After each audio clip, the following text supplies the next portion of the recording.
हर हर महादेव। जय जय मेरे भोले शंकर महादेव। जय हो नंदी भगवान जी की जय हो। जय जय मेरी गंगे मैया जी की जय हो। मित्रों, आज आप 5वें दिन की कथा सुनेंगे श्री डॉक्टर राधेश्याम खंडूड़ी जी के श्रीमुख से, जो कि श्री काशी विश्वनाथ संस्कृत महाविद्यालय के प्रबंधक भी हैं और बहुत ही विद्वान ज्ञानी पुरुष हैं। उनके चरणों में, उनके साथ मुझे बहुत कुछ सीखने को उनसे मिलता है, असीम सीखने को मिलता है। बड़ी मेरे बाबा जी की, मेरी माँ की कृपा। इस मंदिर में भी वो देख रेख उन्हीं वही करते हैं और यहाँ पर वो सुबह 6 से 7 खुद भी अपने यहाँ पर बच्चों को भी उस समय भी संस्कृत की शिक्षा देते हैं। बहुत बहुत प्रगतिशील इंसान हैं। सुबह 3:30 बजे उठ जाते हैं और रात तक वो सारा दिन संस्कृति और संस्कृत की सेवा, अपने धर्म की सेवा में लगे ही रहते हैं। मेरा कोटि कोटि नमन है डॉक्टर राधेश्याम खंडूड़ी जी के चरणों में, जो कि कथा व्यास है इस समय। वहाँ श्रीमद् भागवत महापुराण कथा में बहुत आनंद आता है उनके चरणों में। जय जय मेरे भोले शंकर महादेव। जय जय मेरी गंगे मैया। हर हर महादेव। जय जय मेरे भोले शंकर महादेव जी। ओम नमः शिवाय। मित्रों, सामने आप ये डोडी ताल के पहाड़ देख रहे हैं। डोडी ताल यानी कि डोडी तालाब वही तालाब है जहाँ पर माता पार्वती जी को स्नान करना था। उनको चिंता हुई कि कोई आना जाए और उन्होंने अपने शरीर की मैल से गणेश भगवान जी को जन्म दिया। फिर वो वहाँ पर स्नान करने गई। तो उस मंदिर के कपाट अभी 30 तारीख को खुलने वाले हैं। वहाँ की देखरेख, वहाँ का प्रबंधन भी डॉक्टर राधेश्याम खंडूड़ी जी करते हैं और उनकी असीम अनंत कृपा, मेरी माँ की असीम, मेरे बाबा की असीम अनंत कृपा कि उन्होंने मुझे इस योग्य समझा कि वो कपाट वहाँ के खुलने से पहले डोडी ताल पर वहाँ की देखरेख, वहाँ की साफ सफाई, वहाँ का प्रबंधन, कपाट खुलने तक मुझे उन्होंने कार्यभार दिया कि आप जाइए और वहाँ पर साफ सफाई और वहाँ का प्रबंधन देखिए, वहाँ का कार्य देखिए क्या है। 30 तारीख को कपाट खुलेंगे। तब तक बहुत 17 किलोमीटर का पैदल रास्ता है वहाँ पर। पहले तो बाई रोड जाना पड़ेगा, फिर 17 किलोमीटर पैदल है और लोग तो वहाँ होते ही नहीं। और दूसरा, हो सकता है फ़ोन का नेटवर्क भी वहाँ नहीं होता। हफ्ता भर तो उन्होंने मुझे बोला 4-5 दिन रुकने के लिए, तो हो सकता है मैं वहाँ 10-15 दिन भी रुकूं। मुझे ऐसी जगहों पर बहुत आनंद आता है। मैं बहुत कृतार्थ हूँ कि इतना बड़ा कार्यभार, इतना पवित्र कार्यभार मुझे सौंपा गया डॉक्टर राधेश्याम खंडूड़ी जी के द्वारा। बहुत बहुत बहुत कृतार्थ हूँ मैं। उनके चरणों में बारंबार नमन। हर हर महादेव। जय जय मेरे भोले शंकर महादेव। बहती जिसमें रसधार नहीं, जिसमें स्वदेश का प्यार नहीं, वह हृदय नहीं। पत्थर है जिसमें स्वदेश का प्यार नहीं। यानी ये जो कथाएं हैं, ये हमको राष्ट्र के प्रति, अपने देश के प्रति, अपने गांव के प्रति, अपने समाज के प्रति हमारा क्या कर्तव्य है, क्या उत्तरदायित्व है।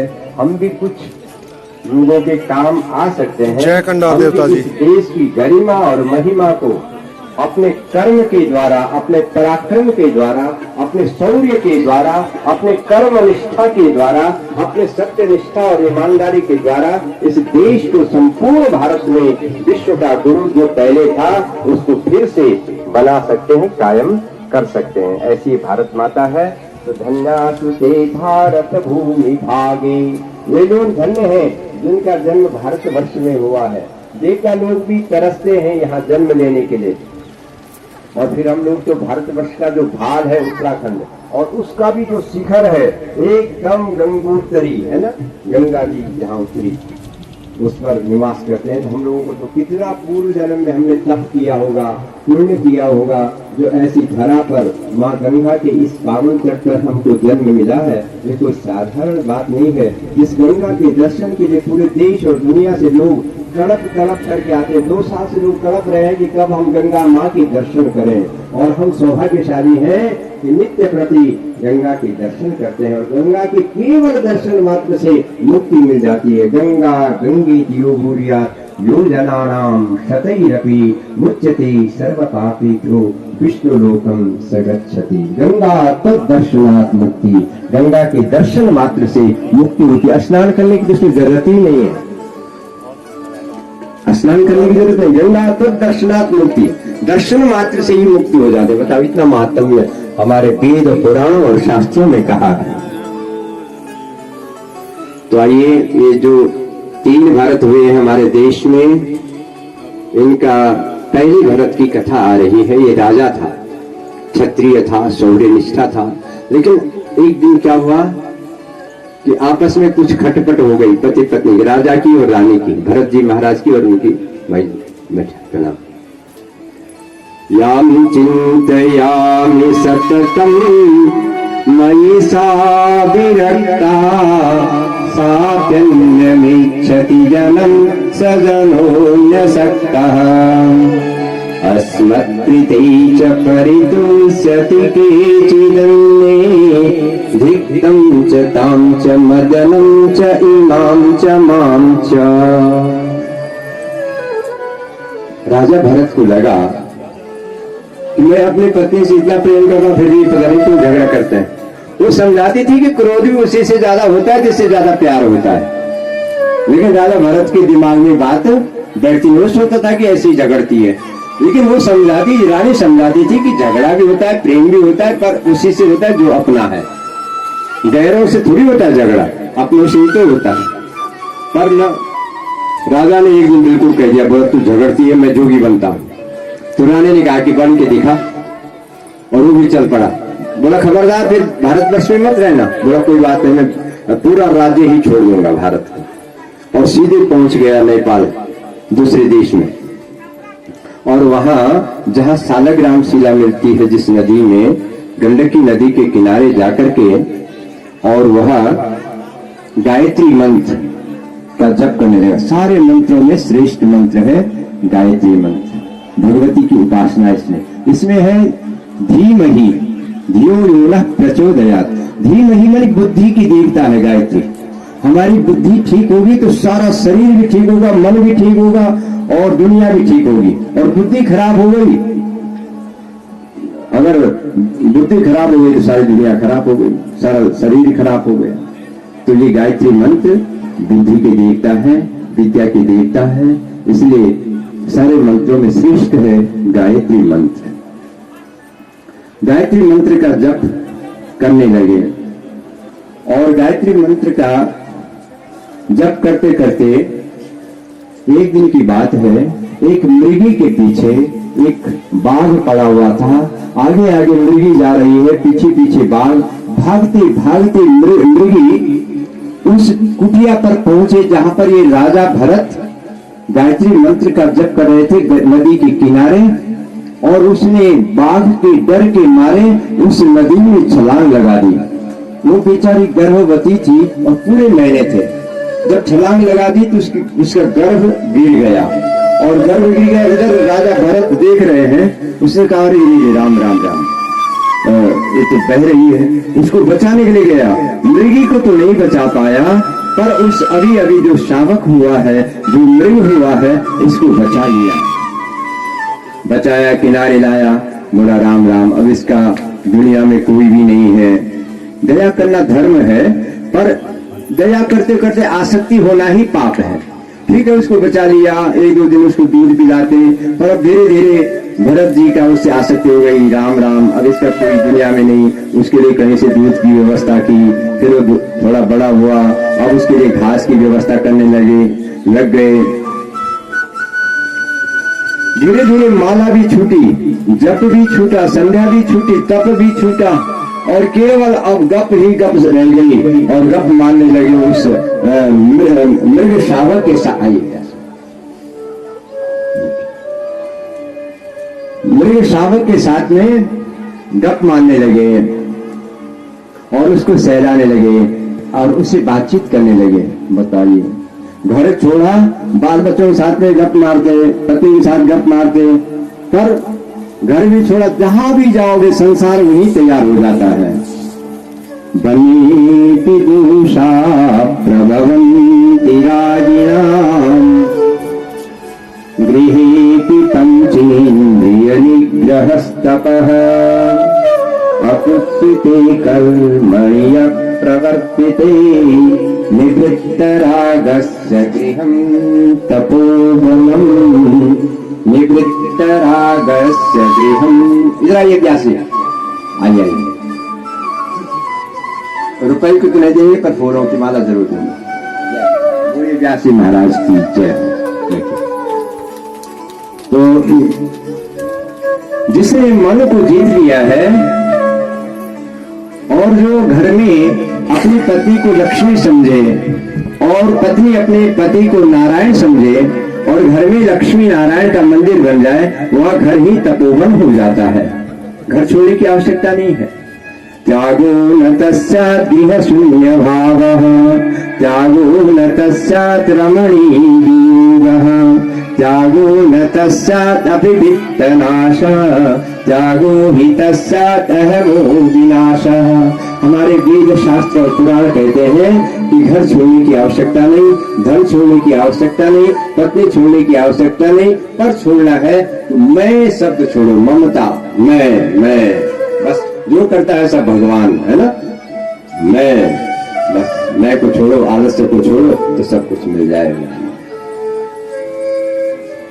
लेकिन ये बेचारा अब भरत जी उसी में लग गए। एक दिन की बात है, जब वो बड़ा हो गया तो ये भरत जी उसके लिए घास की व्यवस्था, सारी व्यवस्था करने लगे और अब धीरे धीरे वो थोड़ा थोड़ा जंगल जाने लगे चरने के लिए। एक दिन वो जंगल में जा रहा था, उसको मृगों का झुंड मिला और मृगों ने मृगों के भाषा में बात की। उन्होंने पूछा तू यहाँ कहाँ रहता है? उसने कहा यहाँ मेरे बाबा है। तेरे बाबा कौन? बोला मनुष्य है, महात्मा टाइप का है वो। अरे राम राम, मनखी का भरोसा मत करना कभी, पशु का कर लेना, पक्षी का कर लेना, पर मनखी भरोसे लायक नहीं है। कब भूख लगेगी तेरी गर्दन उड़ा देगी और खा जाएगा। इसलिए देख ऐसा है, हम तेरी भाई बिरादरी के लोग हैं और हमारे साथ चल, हम तेरा विवाह भी कर देंगे और बढ़िया सा जीवन व्यतीत होगा। मृग ने कहा बात तो सही कह रहे, आखिर भाई बंद है। उसने जाना ही छोड़ दिया, भरत जी के पास नहीं लौट आया, चल पड़ा एक जंगल से दूसरे जंगल। अब इधर जब शाम को वह मृग, उस मृग का नाम भी रख दिया था भरत जी ने तो ऋषि कुमार। बताइए इतनी आसक्ति हो गई थी। शाम को नहीं लौटा तो भरत जी उसकी खोज में जंगल में गए। कहाँ गया मेरा ऋषि कुमार, कहाँ गया मेरा मृग, कहाँ गया? नहीं मिला। शाम को खाना ही नहीं बनाए, भूखे। सुबह को उठे, न नहाए न धोए और सीधे जंगल में उसी की ढूंढ में। आसक्ति बड़ी खराब है। प्रेम तो केवल परमात्मा से हो सकता है, लेकिन दुनिया से केवल आसक्ति हो सकती है और आसक्ति दुख का कारण है और प्रेम मुक्ति का कारण है और प्रेम भगवान से ही हो सकता है। नहाए न धोए, फिर ऋषि कुमार कहाँ गया, यहाँ गया कि वहां गया, कहाँ गया, कहीं नहीं मिला। एक दो दिन तक घूमा, धीरे धीरे अब खाने बनाने की भी मन नहीं बोलता, उसी में ध्यान लग गया था, उसी में मन लग गया था और धीरे धीरे बीमार हो गया। जब खाना नहीं खाओगे तो बीमार पड़ोगे ही, बीमार हो गया तो मौत आएगी ही। मौत आई, पर जो अंतिम समय में हम जो बोलते हैं, अंतकाले च मामेव स्मरन् मुक्त्वा कलेवरम् यः प्रयाति त्यजन् देहम् स याति परमां गतिम्। अंतकाले च मामेव, अंते यामति पुनः सा गति। अंत में जहां हमारा मन होगा वही गति मिलेगी हमें। अब आप लोग बताओ कहां था इसका मन अंतिम समय में? भरत जी महाराज का, कई बार भगवान पारा शनेश्वर देवता पारा कि नाग देवता पारा कि नरसिंह भगवान पारा कि कंडार देवता पारा, कई देवता पारा था बोलो मृग पारा। तो ये अंतिम क्या बनेगा अगले जन्म में? मृग ही तो बनेगा। तो ये अगले जन्म में मृग ही बना।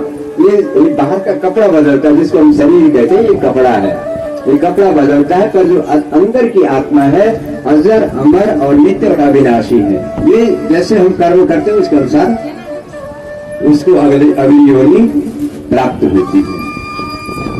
तो मृग योनि में भी पूरा ध्यान है कि मैं पिछले जन्म में राजा था, वैराग्य हुआ, मैं महात्मा बना, पर महात्मा में बनते बनते मैं एक मृग की आसक्ति में फंस गया और फिर मैं मृग बन गया।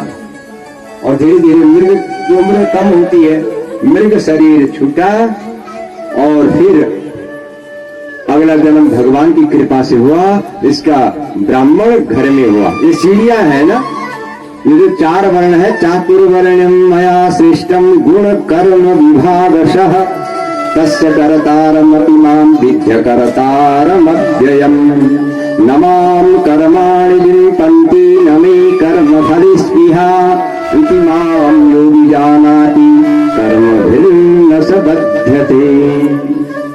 तो ये जो अपने चातुर्वर्ण्यम 4 वर्ण है, इनके अनुसार अच्छा कर्म करेंगे तो अगली सीढ़ी मिलेगी स्टेप बाय स्टेप। अभी पहले क्षत्रिय था, इसने उस समय कुछ जप किया होगा गायत्री माता का, तो इसको अब ब्राह्मण योनि मिला, ब्राह्मण घर में जन्म मिला। और ब्राह्मण है ना, पहले तो मनुष्य जन्म ही होना बड़ा दुर्लभ है, बड़े भाग मानुष तन पावा, सुर दुर्लभ सद ग्रंथन गावा।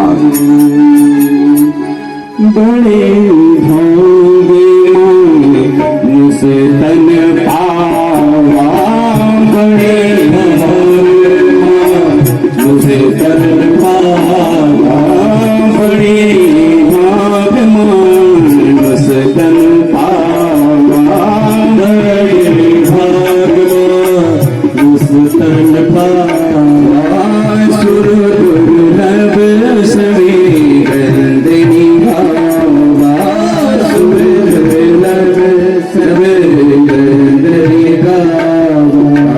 जय सिया राम, जय सिया राम, जय सिया राम, जय सिया राम।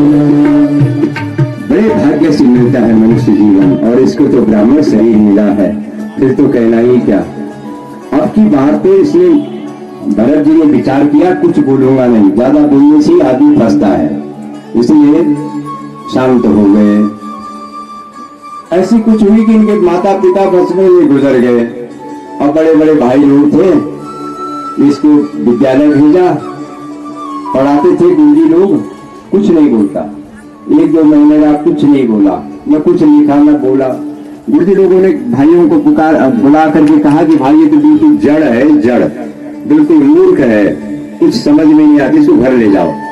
भाइयों ने कहा और क्या करें, घर में गाय चराएगा। तो इसका नाम भरत के साथ, और राशि भी उसकी यही आई, जो पिछले जन्म में भरत था, यहाँ भी उसका नाम भरत ही हुआ, पर एक नाम और जुड़ गया, जड़ भरत। बड़े जड़ है, मूर्ख है। अब जड़ भरत जी को ले आए भाई लोग घर में। भाइयों ने कहा कि भाई बढ़िया हो गया, गाय चराया करेगा, गाय हमारी 13-14 जोड़े दुहाई है, जिनको चराया करेगा, हम खाना दे दिया करेंगे, जब नहीं करता तो क्या करें। तो खुश हो गए थोड़ा थोड़ा अंदर से भी, भाभियां और भी बढ़िया हो गई कि चलो एक फ्री का नौकर मिल गया। भरत जी बहुत चालाक है अंदर से, तो बाहर से कुछ नहीं बोलते, लेकिन अंदर से सब समझते हैं। उन्होंने कहा अगर यदि मैंने आज बढ़िया ढंग से गाय चरा दी तो बस स्वार्थ लाग करें सब प्रीति, सुर नर मुनि सब करी यह रीति। तो सुर नर मुनि सब करी यह रीति, सुर नर मुनि सब करी यह रीति, सुर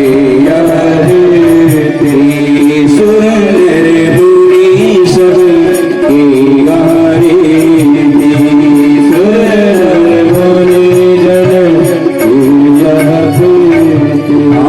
स्वागत लागी नहीं सुधी, स्वागत लाग कर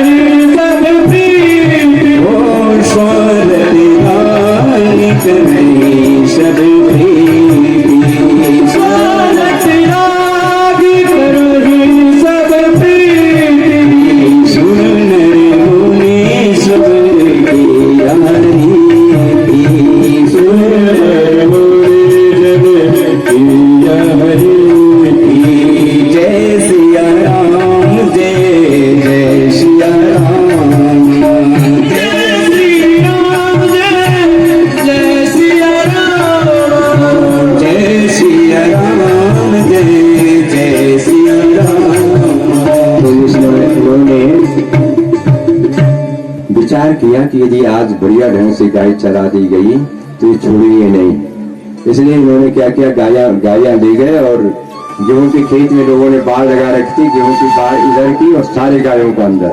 तो गेहूं वालों ने कहना ही था कि भैया किसके हैं, उन्होंने गाली देना शुरू किया। भाई आए, देखा अपने आप वहां पड़ा हुआ था और गाय चल रही थी।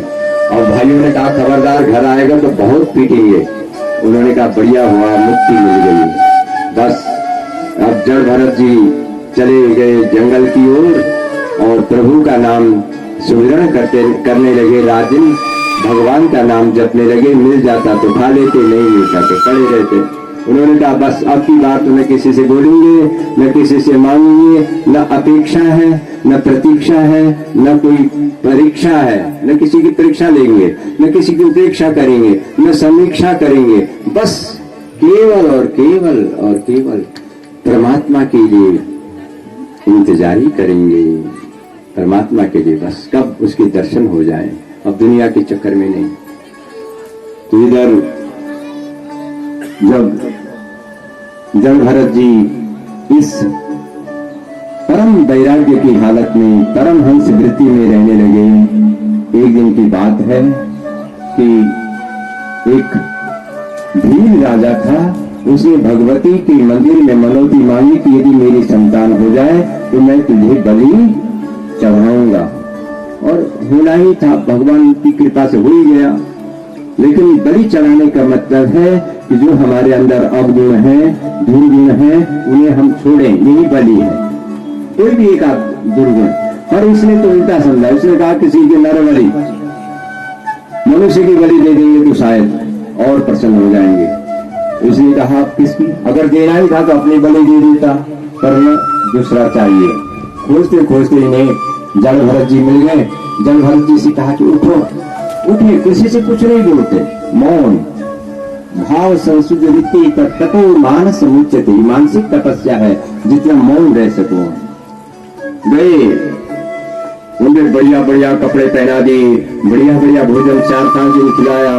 ले गए भद्रकाली के मंदिर में और वहां पर पूजा इत्यादि की। जैसे ही अपनी चमचमाती हुई तलवार निकाली और जड़ भरत जी की बलि देना चाहते हैं कि वहां जो उस शिला पर मां भगवती विराजमान थी, उसका हृदय द्रवित हो गया और वो द्रवित होकर के पत्थर से वास्तव में सचमुच में अष्टभुजा दुर्गा और भगवती महाकाली प्रकट हो गई। और उसने वो तलवार खींच करके और उसी भील राजा का बलि दे दी और जड़ भरत जी के सामने भगवती प्रकट हो गई। बोलिए महाकाली मैया की जय, रुद्री मैया की जय, अम्बे मैया की। सिर की सवारी मेरी दुर्गा मां, सिर की सवारी, सिर की सवारी मेरी दुर्गा मां, सिर की सवारी, सिर की सवारी मेरी दुर्गा मां, सिर की सवारी, सिर की सवारी मेरी दुर्गा मां, सिर की सवारी, अरे सिर की सवारी मेरी दुर्गा मां, सिर की सवारी, सिर की सवारी मेरी दुर्गा मां, सिर की सवारी। ऊंचा डांडा रंगी मां, ऊंचो पठाने, ऊंचा डांडा रंगी मां, ऊंचो पठाने, ऊंचा डांडा रंगी मां, ऊंचो पठाने, ऊंचा डांडा रंगी मां, ऊंचो पठाने। ऊंचो छे मंदिर तेरो लाल छे निशाने, ऊंचे मंदिर तेरो लाल छे निशाने। तेरी वे जमे को मेरी दुर्गा मां, तेरी वे जमे को, तेरी वे मां अंतर्धान हो गई।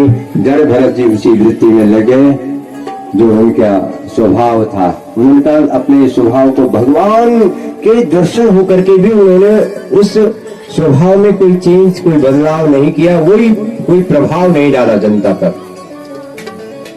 अपने स्वभाव अध्यात्म मुच्यते, स्वभाव में रहना अध्यात्म है। अपने बस शालीनता से, सदाचार से परमात्मा को छल छिद्र कपट मोहि नहीं भावा, निर्मल जन सो मोहि पावा। भगवान को दिखावा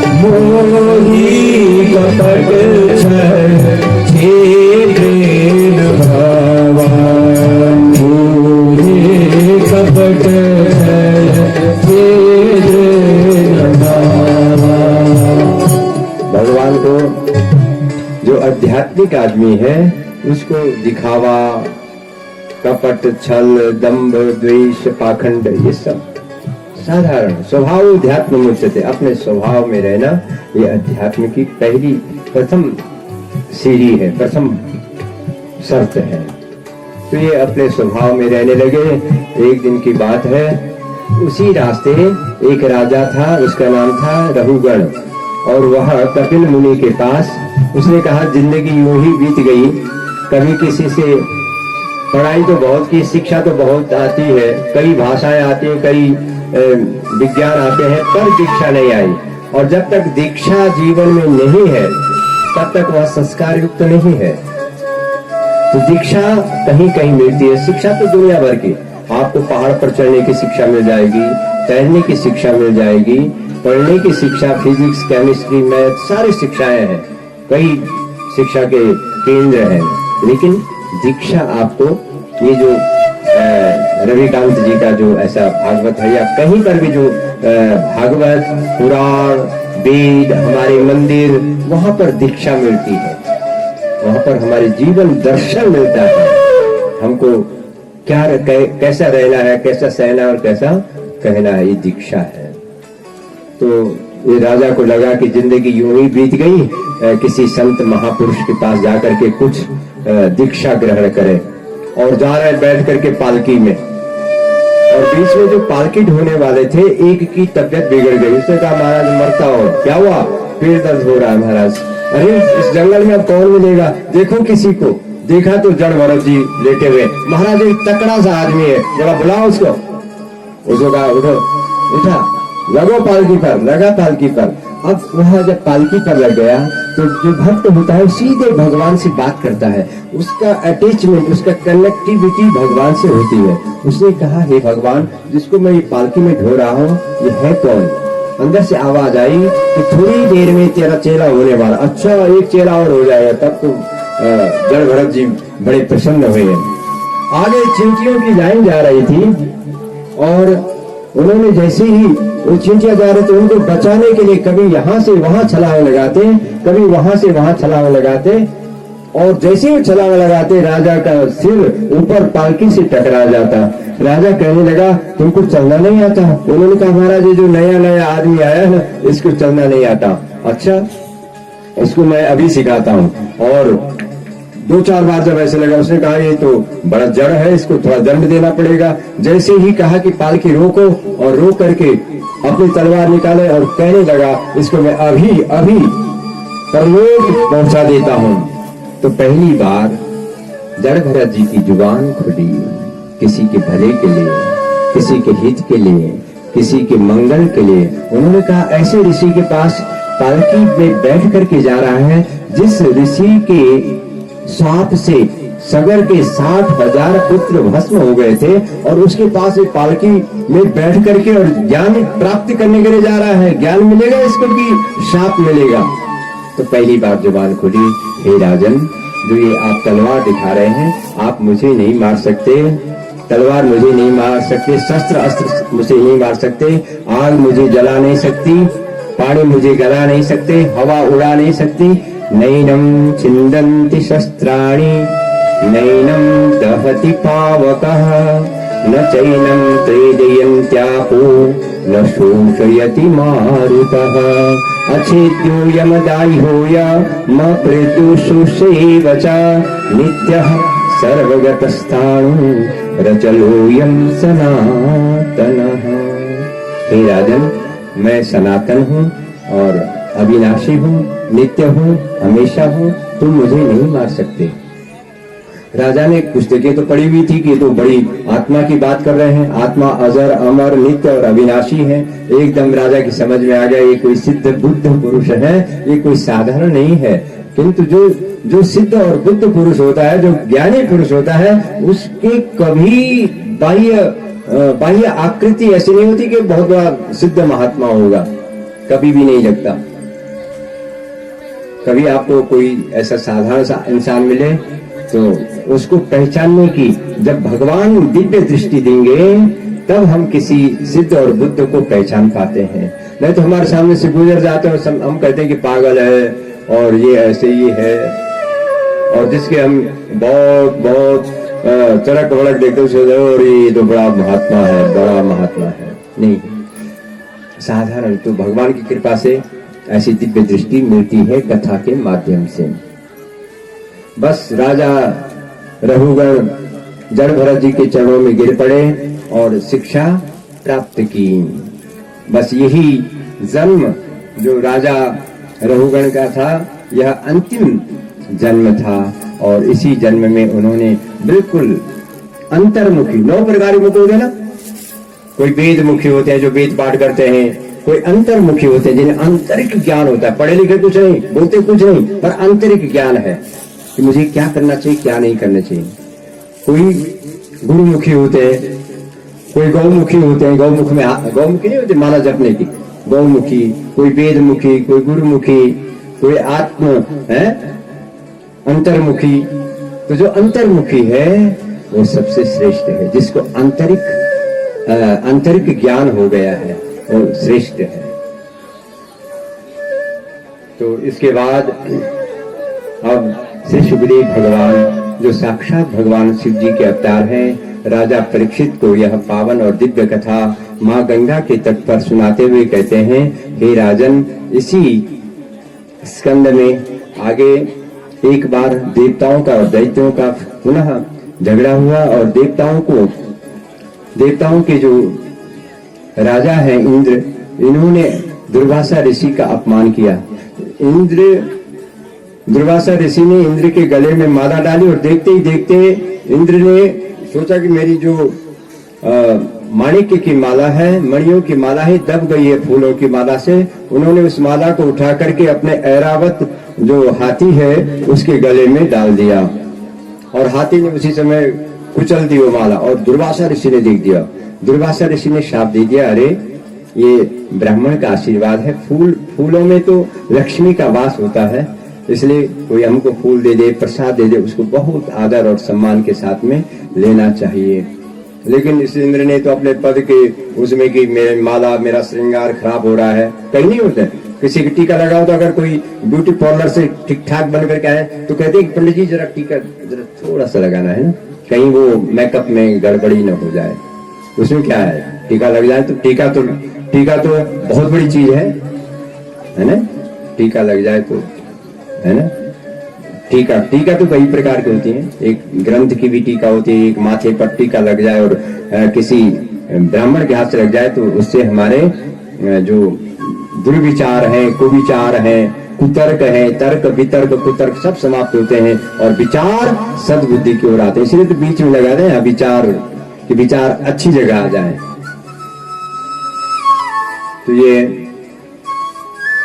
दुर्वासा ऋषि ने शाप दे दिया, तुम राज्य के उसमें अभिमान में चूर हो, ये राज्य तुम्हारे हाथ से छूट जाए।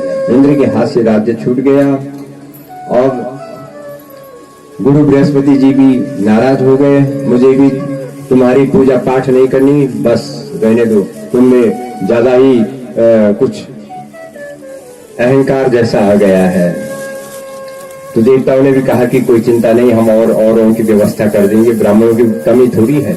उन्होंने कहा ले आओ। फिर वो गए त्वष्टा ऋषि के पास में, त्वष्टा ऋषि से अन्य विनय किया कि महाराज हमें आप पूजा पाठ के लिए आप चलो ना, हमारे पुरोहित बन जाओ। उन्होंने कहा मुझे नहीं आना है, पुरोहित कर्म अति मंदा, श्रुति स्मृति कर निंदा, इस चक्कर में मैं नहीं पड़ता, बंधन में इसलिए बोला महाराज आपकी संतान फिर कौन करेंगे? बोला जाओ उससे पूछ लो। अब विश्वरूप जो त्रिशिरा था उससे पूछने लगे, वो तैयार हो गया। अब त्रिशिरा जो 3 मुख थे जिसके, वह हवन करने लगा। उसने सबसे पहले देवताओं को नारायण कवच दिया, और नारायण कवच है भगवान का मंत्र। उठते बैठते खाते पीते हम अपने इष्ट देवता का मंत्र जाप करें दृढ़ विश्वास के साथ में, तो है नारायण कवच। वो कवच है, कवच अभेद विप्र गुरु पूजा, ई सम विजय उपाय न दूजा। जो नारायण कवच है ब्राह्मणों का और गुरु का पूजन, उनके चरणामृत पीना, ये अभेद कवच है। कवच अभेद विप्र गुरु पूजा, इसके समान और कोई विजय प्राप्त नहीं कर सकते। उन्हें विजय नारायण कवच मिल गया। और इसके बाद अब हवन शुरू हुआ। हवन के बाद जब विश्वरूप त्रिशिरा हवन करने लगे, तो इनकी माँ का मैथ था दैत्यों से, रचना का, रचना है इनकी माँ का नाम, त्वष्टा ऋषि की पत्नी। तो ये हवन करते थे और कहते थे कि देवताओं का भला हो, और चुपके से बोलते थे कि मेरे मामा लोगों का भी भला हो, यानी दैत्यों का भला भी हो। ओम स्वाहा जोर से बोलते थे कि जिनका अन्न खा रहे हैं, नमक खा रहे हैं, उनका भला तो हो, पर साथ में मेरे मामा लोगों का भी भला हो। ओम स्वाहा। अब उस समय तो जजमान पढ़े लिखे थे, पूरे संस्कृत जानते थे, वेद जानते थे, जानना ही चाहिए सबको। भले ही दान लेने का अधिकार नहीं है, पर शास्त्र तो, वेद तो, पुराण तो, गीता तो सबको आनी ही चाहिए। अब इंद्र को पता चला कि अच्छा खाते हमारा हो और भला दैत्यों का सोचते हो, और इंद्र को आया गुस्सा और उस त्रिशिरा के 3 सिर काट डाले। ब्राह्मण बुलाया था पूजा पाठ के लिए और हत्या कर दी, ब्रह्म हत्या। ब्रह्म हत्या पीछे पड़ गई। तो उस समय इंद्र ने बहुत अच्छा काम किया था। तो 4 सामने आए, एक धरती माँ सामने आई, एक वृक्ष देवता सामने आए, नदी देवता सामने आए, ये स्त्रियां जो नारियां हैं, जो भारत का गौरव है,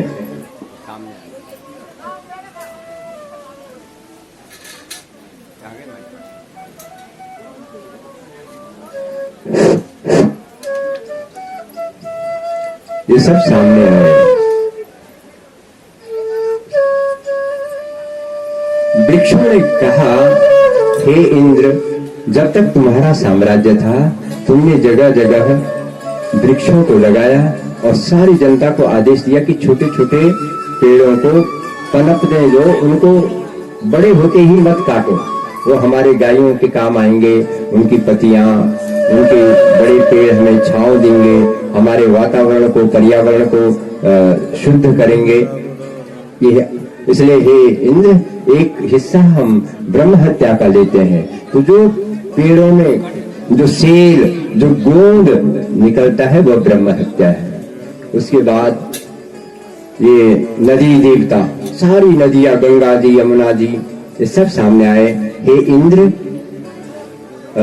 जब तक तुम्हारा साम्राज्य था, कोई भी गंगा जी में, यमुना जी में, किसी भी नदी में, किसी भी पावन नदी में कपड़े नहीं धोते थे, घर का मैल वहां तक नहीं जाता था। लोगों के गांव दूर दूर बसे हुए थे, इसलिए तो लोग गांव से दूर दूर थे, है ना। हमारा मुखबा गांव, संगरादेवी गांव, लोग गंगा जी से दूर दूर रहते थे। जैसे जैसे लोग चालाक हुए, गंगा जी के नजदीक बसना शुरू किया, और घर में पूजा पाठ के सामान होता है, उसको एक पॉलिथीन पर रखते हैं, हाथ में एक हाथ में तांबे का लोटा ले जाते हैं और एक हाथ में घर का सारा कूड़ा ले जाते हैं। इधर उधर देखते हैं कि कोई देख तो नहीं रहा है, और बस जैसे देखा कि कोई देख नहीं रहा, और झट वो कूड़ा गंगा जी में, और फिर वो जल और आरती, ओम जय गंगे माता। इतनी चालाक लोग है ना, पहले कूड़ डाले और तब जय गंगे माता। तो ऐसा कभी आप लोग तो नहीं करते, पर कुछ लोगों को देखा हमने जो ऐसा करते। घर में वो धूप धाप केदारपति का सब डट्टा पट्टा नहीं, उनको क्यारियों में डालो। सुबह यहाँ पर ये ससी सफाई करते कि गुरुजी इसको गंगा जी में डाले, ये फूलों को नहीं, क्यारी में डालो। गंगा जी में तो प्रदूषण होता है, गंगा जी में क्यों डालेंगे? तो वो घर का वो सब पूजा पाठ का सामान गंगा जी मत ले जा करो, ये गलत बात है ना। गंगा जी को तो निर्मल अविरल बहने दो, साफ, जैसे पुरातन काल से आई है ऐसे ही रहने दो, उसमें डालने का हमारा कोई अधिकार नहीं। और न नहाने का है, नहाओ भी मत उसमें, खाली मैं कभी भी नहीं नहाता गंगा जी में, बात है, जाता हमेशा हूँ और थोड़ा सा दूर से लेता हूँ, क्योंकि हमारे शास्त्रों में कहा है कि बस थोड़ा सा ले लो तो पवित्र हो जाएंगे। हमारे पास एक बहुत सिद्ध महात्मा थे, वो 3:30 बजे नहाते थे। मैंने कहा महाराज नहाओ मत, नहाओ मत। बाद में बेचारे, मैं भी नहाता था पहले ना, बाद में सारे शरीर में। तो जब शास्त्र कहते हैं कि गंगा तो दर्शनात् मुक्ति, हे माँ गंगा, गंग सकल मुद मंगल मूला, सब सुख करन हरन सब सूला। गंगा का नाम लेने भर से, इतना जल लेने भर से आदमी पावन और पवित्र होता है। फिर नहाने की जरूरत क्या है उसमें, दुनिया भर के फिर कपड़े धुलो, ये करो सो करो। इसलिए गंगा को दूर से प्रणाम। तो ये जो सारी नदियां हैं, इन्होंने एक हिस्सा ब्रह्म हत्या का ले लिया जो इंद्र पर लगी हुई थी। जो नदियों में फेन होता है वह ब्रह्म हत्या है, उस फेन को हटा करके तब स्नान करें या चरणामृत लें। ऐसा सोचे कि हे माँ गंगा, तुम भगवान नारायण के चरणों से निकली हुई है, ब्रह्मा जी के कमंडल से आई हुई हो और हम आपको ले रहे हैं, बस हो गए। और ज्यादा ज्यादा तर्पण कर दो, थोड़ा सा अपने पितरों के निमित्त, पितरों का याद कर दो, अपने माँ बाप दादा दादी जो भी आपके हैं, अपने देवताओं का वहीं पर थोड़ा तर्पण कर दो, बस हो गया। सूर्य भगवान को अर्घ्य भी दे सकते हैं, हो गया। तो इन्होंने एक हिस्सा पेड़ों ने, एक हिस्सा नदियों ने, अब कितने हिस्से रह गए? 2 हिस्सा। एक धरती माँ ने, धरती माँ जो अचानक गड्ढे हो जाते हैं वो ब्रह्म हत्या का एक पार्ट, एक हिस्सा। और एक हिस्सा जो नारियां हैं जो महीने में 4 दिन तक अशुद्ध होती हैं, वो उन्होंने कहा कि हे इंद्र, जब तक तुम्हारा साम्राज्य था, स्त्रियां कहीं भी जा रही तो लोग दूर से उनको प्रणाम करते थे। स्त्रियों में हर बाला देवी की प्रतिमा, हर बाला में, हर स्त्री में भगवती समझते थे। इसलिए आपने इतना आदर और सम्मान दिया जिसके कारण ये भारतवर्ष विश्व का गुरु है और यहाँ नारियों का सम्मान होता है। इसलिए हम एक हिस्सा ब्रह्म हत्या का लेते हैं और वो ब्रह्म हत्या है 4 दिन तक अशुद्ध अवस्था। इस प्रकार से इंद्र बच गया ब्रह्म हत्या से। अब जैसे ही त्वष्टा ऋषि को पता चला कि इंद्र ने मेरे पुत्र त्रिशिरा को, विश्वरूप को यज्ञ याजन के लिए ले गया था और वहीं ब्रह्म हत्या कर दी। अब ऋषि को गुस्सा आना ही था, क्रोध आया, बोला मैं फिर से एक तो तेजस्वी, ओजस्वी, मनस्वी और यशस्वी पुत्र को उत्पन्न करूंगा जो इंद्र अपने भाई का बदला लेगा और इंद्र को पहुंचा देगा परलोक। त्वष्टा ऋषि ने यज्ञ किया, इंद्र शत्रु विवर्धस्व, ओम स्वाहा, इंद्र को मारने वाला बेटा पैदा हो। लेकिन स्वर भंग के कारण हो गया कि इंद्र के द्वारा मारा जाने वाला बेटा पैदा हो। और उसी समय यज्ञ कुंड से एक दैदिप्यमान पुरुषाकृति विशालकाय पुरुष प्रकट हुआ और उसका नाम रखा वृत्रासुर महान। उसने कहा, पिताजी ने कहा क्या आज्ञा है? बोला सबसे पहले तपस्या करो, तप करो किसी भी काम के लिए। जब तक तुम कठोर साधना नहीं करोगे, मेहनत नहीं करोगे, तब तक कुछ अर्जित पाने वाला नहीं है। तो जो चाहो पहले तपस्या करो। तपस्या की ब्रह्मा जी की और ब्रह्मा जी से शस्त्र अस्त्र, मैं अजेय हो जाऊं, मैं किसी ऐसे साधारण अस्त्र शस्त्र से न मरूं, यह वरदान लेकर के अब इंद्र के पीछे भागा। इंद्र तो घबरा गया, आगे आगे इंद्र और पीछे पीछे वृत्रासुर, आगे आगे इंद्र। महाराज ब्रह्मा जी के पास गए, बचाओ बचाओ। ब्रह्मा जी ने कहा हमारे बस की बात नहीं, ये तो यज्ञ कुंड से प्रकट हो रखा है वृत्रासुर। भगवान नारायण के पास गए, नहीं बस की। शंकर जी के पास गए, महाराज बचाओ। किसी के सारे देवताओं ने हाथ खड़े कर दिए, हमारी बस की बात नहीं है, ये यज्ञ कुंड से हो रखा है, अब क्या करें? बोला चलो, देवताओं ने एक मीटिंग की। बोला हम उपाय बता सकते हैं, बता तो नहीं सकते पर उपाय बता सकते हैं कि तुम कैसे बच सकते हो। बोला महाराज उपाय बताओ। बोला ऐसा करो, जिसने जीवन भर महामृत्युंजय का जप किया हो, भगवान शंकर की आराधना की हो, गायत्री मंत्र का जप किया हो और ब्रह्मचर्य का पालन किया हो और केवल गौ का दूध पिया हो, और कोई दूध नहीं, केवल गौ का दूध पिया हो, ब्रह्मचर्य का पालन किया हो और महामृत्युंजय का जप किया हो, भगवान शंकर को जल चढ़ाया हो हमेशा, वह ऐसा कोई आदमी मिले, ऐसा कोई व्यक्ति मिले और वो तैयार हो जाए अपनी हड्डी देने के लिए, हड्डी का मतलब प्राण, अपने प्राण देने के लिए, तो उसकी हड्डियों से विश्वकर्मा के द्वारा तुम एक अस्त्र जिसका नाम वज्र होगा उसको बना सकते हो, तब यह जो वृत्रासुर है इसकी मौत हो सकती है। बड़ा कठिन उपाय था।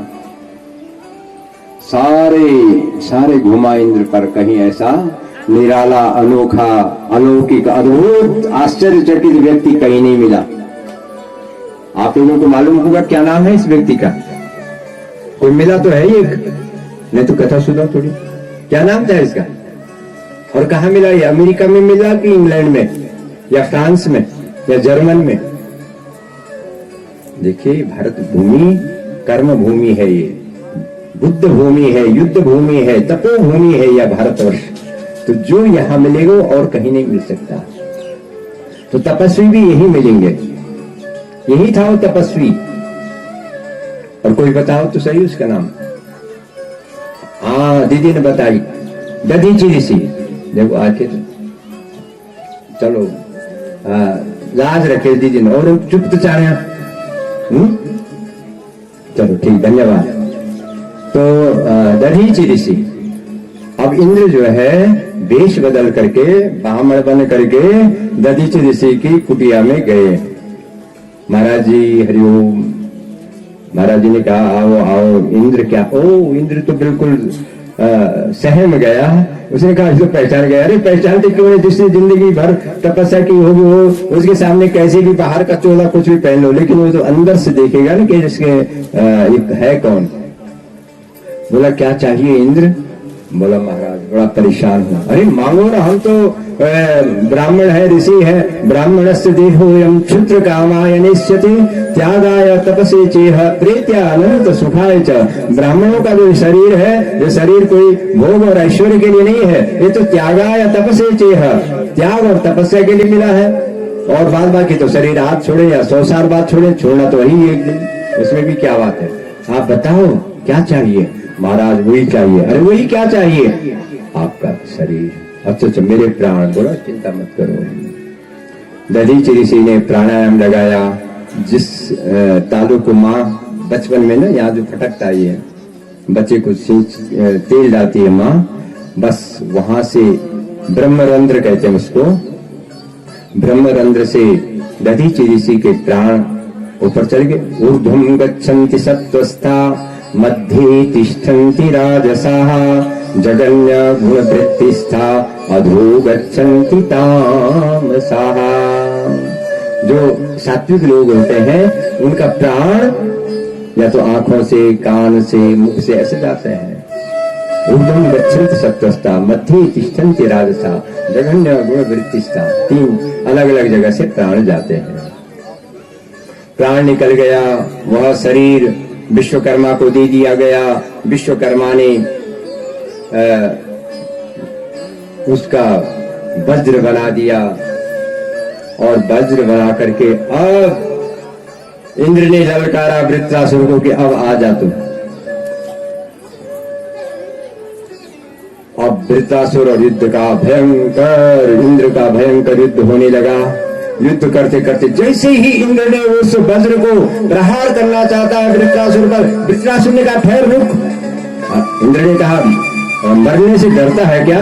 बोला नहीं डरता नहीं हूं। तो अहम हरे तब पादैकमूल दासानुदास भवितास्मि भूयः नमस्मरेता सुपते गुणास्ते गृणीत वाक्करुण करोतु कायः। हे इंद्र 2 मिनट एक क्षण के लिए मुझे मेरे इष्ट देवता भगवान शनेश्वर देवता को, भगवान कन्नार देवता को, नाग देवता का मुझे अपने अपने इष्ट का याद करो मरते समय, मुझे मेरे इष्ट का याद करने दे। अच्छा, इस कथा को राजा परीक्षित श्रवण कर रहे हैं, गंगा जी के पावन तट पर भगवान सुखदेव जी सुना रहे हैं। राजा परीक्षित ने पूछा, महाराज ये दानव होकर के भी, दैत्य होकर के भी, और युद्ध के मैदान में तो 2 ही बात होती, मरना या मारना, और युद्ध के मैदान में भी इसको अपना इष्ट देवता याद आ रहा है, ये ऐसा कौन सा तपस्वी था ये पूर्व जन्म का? तो भगवान सुखदेव जी ने कहा कि अच्छा, इसका मतलब है कि तुम बहुत दत्त चित्त होकर के एकाग्र मन से भगवान की पावन और पवित्र कथा का श्रवण कर रहे हो। हे राजन सुनो, यह जो वृत्तासुर था, यह पिछले जन्म में आसीद राजा सार्वभौमः शूरसेनी सुई नृपः चित्रकेतुरितिख्यातः यस्यासीत् कामधूमहि। यह चित्रकेतु नाम का राजा था ये पिछले जन्म में, और इसकी कोई संतान नहीं हुई, और संतान के चक्कर में इसने कई शादियां की पर किसी का नहीं हुआ। ये अंत में अपने गुरुदेव अंगिरा ऋषि के पास गया, गुरु महाराज आपके जैसा गुरु हो, और मैंने इतना विवाह कर दिया और एक भी संतान न हो, बड़ा आश्चर्य है। अंगिरा ऋषि ने ध्यान लगाया, हे राजा चित्रकेतु, तेरे भाग्य में संतान का सुख नहीं है, तेरे भाग्य में संतान है ही नहीं। राजा चित्रकेतु ने कहा, गुरु महाराज अगर संतान का सुख नहीं है तो चलेगा, पर संतान एक बार हो तो जाए, बस ऐसी कृपा करो। अंगिरा ऋषि ने एक फल दिया और कहा, अपनी ज्येष्ठ और श्रेष्ठ पत्नी को इस फल को खिला देना, हो जाएगा। पर है नहीं तेरे भाग्य में, टिकेगा नहीं, संतान का सुख है नहीं। उसे कहा, महाराज है ना हो, कल किसने देखा, पर हो जाना चाहिए। राजा चित्रकेतु फल लेकर के अपनी पत्नी को वह फल खिलाया, और फल खिला करके सचमुच में गुरु महाराज की कृपा से, भगवान की कृपा से उसकी पत्नी गर्भवती हो गई। 9 महीने में एक सुंदर सा बालक हुआ। बस जब से बालक हुआ तब से तो राजा चित्रकेतु न राजपाट में देखता है, न किसी से बातें करता, वही प्रसव गृह में पड़ा रहता है, अपने उस सुंदर से बालक का सुंदर सा मुखड़ा देखा करता है, उसी से बात करता रहता है। बस रात दिन बहुत, जो मंत्री है वो भी परेशान, कोई राजपाट की तरफ कुछ भी नहीं ध्यान, सब परेशान। कोई अर्जेंट कहीं हस्ताक्षर करने वहीं ले जाते हैं प्रस्तुति गृह में, महाराज साइन कर दो, बस वहीं से सारा राजपाट चल रहा है। इतना आसक्त हो गया पुत्र के मोह में। अब रानी, अन्य जो रानियां थी उनको बड़ी जलन हुई। उन्होंने कहा, जब से राजा का यह हुआ, बड़ी का जब से ये हुआ, राजा तो हमारी तरफ शुद्ध ही नहीं कर रहा है, हम भूखे हैं कि प्यासे हैं कि कपड़े हैं कि लता, कुछ भी नहीं। एक दिन की बात है, राजा को बहुत अर्जेंट आवश्यक काम से अपने राजगद्दी पर जाना पड़ा। बहुत फाइलें थी पड़ी हुई, उनपे हस्ताक्षर करने थे, उनको देखना था। और इधर रानी कृतज्ञति ने उस बालक को स्नान कराया, और स्नान करा करके उसके कपड़े बाहर डाला, उसको सुला दिया। उस समय घर घर में नल नहीं थे, दूर पानी के लिए जाना पड़ता था। रानी ने वो कपड़े रखे बाल्टी में और दूर कपड़े धोने के लिए चली गई। इधर और रानियों को मौका मिल गया और सोतों को मौका मिल गया। उन्होंने उस बालक को थोड़ा सा जहर दे दिया, और रानी जब तक कपड़े धो करके आई, कपड़े सुखाने डाली, अंदर गई, अरे आज उठता ही नहीं है, कितना सोता है ये। जैसे ही रानी ने उस बालक को उठाया और देखा, उसके तो सारे झाग लगे हुए थे पूरे ओंठों पर। जोर जोर से रोने लगी। राजा को पता चला, राजा भी भाग करके आया, वह भी रोने लगा। और इधर जिन रानियों ने दिया था जहर, वो भी ज्यादा जोर जोर से रोने लगी। और सारे सारे राजमहल में बड़ी रोने धोने की आवाज आई, और वो रोने धोने की आवाज अंगिरा ऋषि गुरु महाराज तक पहुंच गई। अंगिरा ऋषि ने सोचा कि काम तमाम हो गया, अब तो आज अकेले नहीं, देव ऋषि नारद जी को भी साथ ले जाना पड़ेगा। और नारद जी के सहित अंगिरा ऋषि राजा चित्रकेतु के पास में आए। राजा चित्रकेतु ने जैसे ही गुरु महाराज को देखा, चरण पकड़ लिए, गुरुदेव बस इसको जिंदा कर दो। गुरु जी ने कहा, जो चला जाता यद गत्वा न निवर्तन्ते तद्धामा परमं मम ममैवांशो जीवलोकः जीवभूतः सनातनः। ये जो सनातन जीव है, जब इस वस्त्र को एक बार छोड़ देता है फिर लौट करके नहीं आता राजन। बाद बाकी मरा कुछ नहीं, चला गया, इसके अंदर जो था। बाद बाकी शरीर तो वही पड़ा हुआ है, पर जो बोलने वाला था वो चला गया, वो वापस नहीं आता। राजा चित्रकेतु ने फिर प्रार्थना की, नहीं नहीं गुरुदेव, आप तो कर्तुम अकर्तुम सर्वथा समर्थम, समर्थ को नहीं दोष गुसाई। आप तो गुरुदेव सामर्थ्यशाली है, आपके अंदर तो तप से क्या नहीं।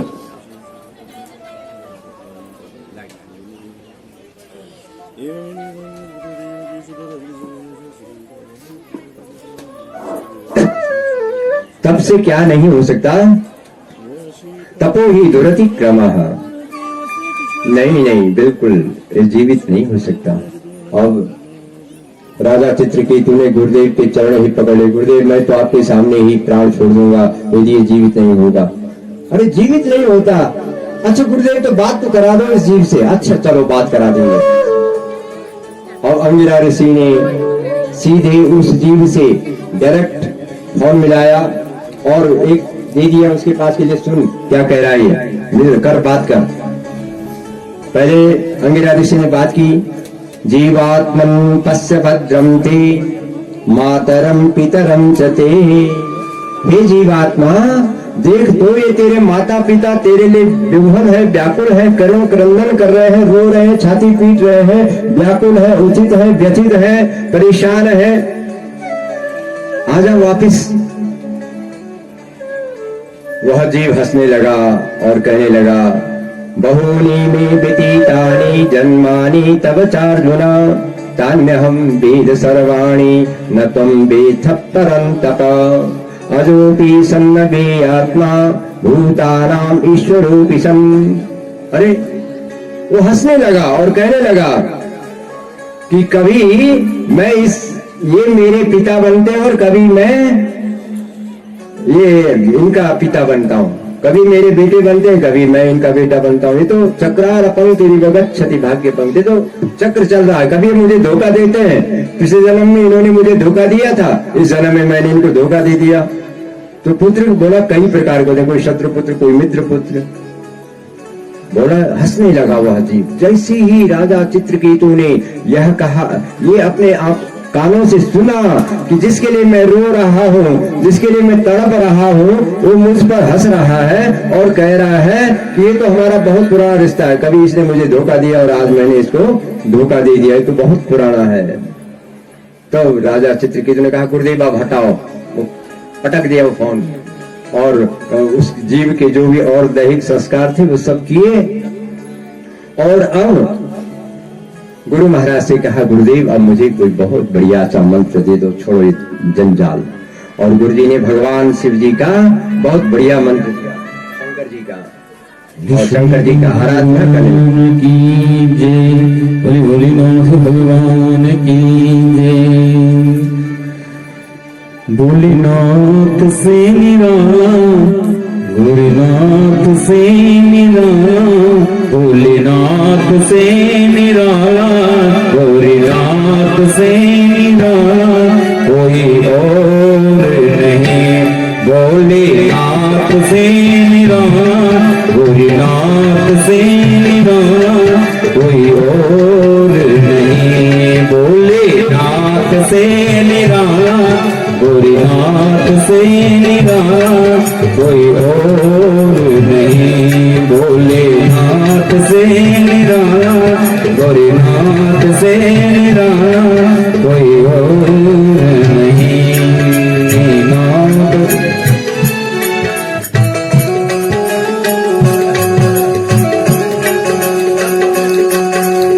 भोलेनाथ से निराला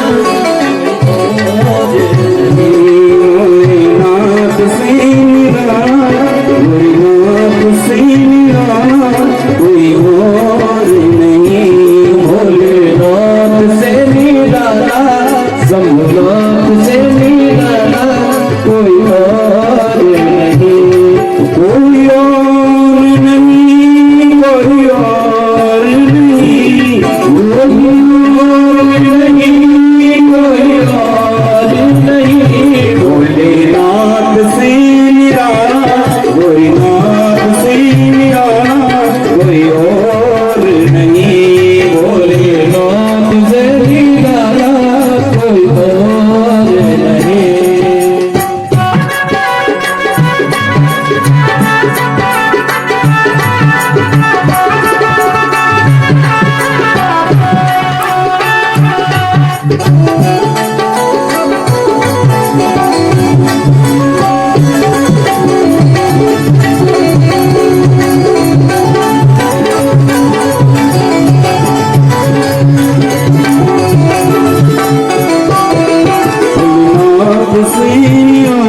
भोलेनाथ से निराला, भोलेनाथ से निराला कोई और नहीं। भोलेनाथ से निराला कोई और नहीं। उनका डमरू डम डम बोले, अदम की दम के भेद खोले। उनका डमरू डम डम बोले, अदम की दम के भेद खोले। उनका डमरू डम डम बोले, अदम की दम के भेद खोले। ऐसा डमरू बजाने वाला, और नहीं। भोलेनाथ से निराला, भोलेनाथ से निराला कोई और नहीं। भोलेनाथ से निराला कोई और नहीं। भोलेनाथ से निराला, भोलेनाथ से निराला कोई और नहीं। भोलेनाथ से निराला शंभुनाथ से निराला कोई और नहीं।